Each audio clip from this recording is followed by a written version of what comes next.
Who must go? Critics must go. Who is the racist? Critics. Who is the racist? Critics. Who is the racist? Critics. One people. One nation. One people. One nation. A vile, racist statement directed to people of African descent by Facebook commentator Michael Rodriguez, called Guyanese Critic, has sparked outrage across social media, an investigation by the ERC, and protest action in front of his home.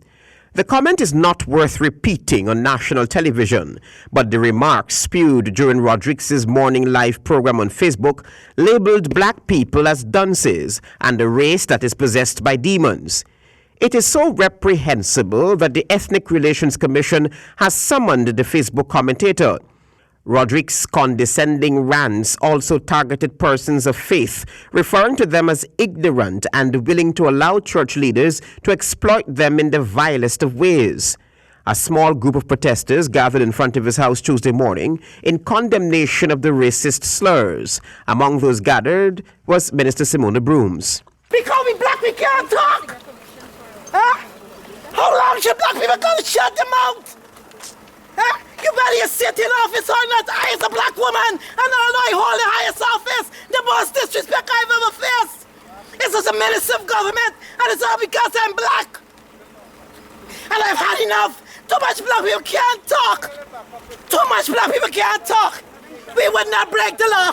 But what we're going to say to you is that this black life matters. Most of the protesters gathered suggested that Critic was adding fire to an already tense society, and especially at a time when President David Granger established the Ministry of Social Cohesion to bring together all ethnicities.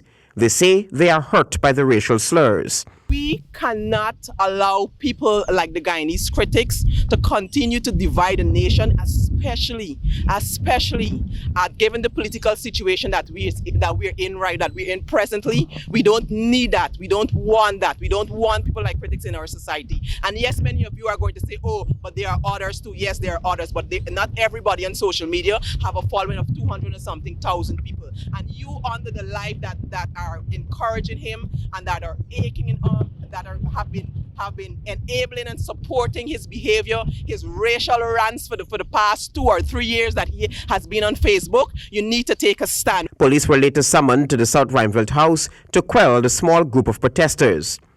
Jim Crow says, put something in the book, and the black people wouldn't know it because we don't read.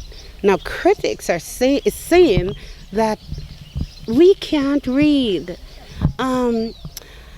I couldn't accept that. I don't follow him, so I don't know his rants, but we have to come together as a people, and this is not politically affiliated. This is racism. Critic later issued an apology, but many have disregarded that apology, alleging that it is not the first time the Facebook commentator has uttered racist remarks. Travis Chase, HGP Nightly News.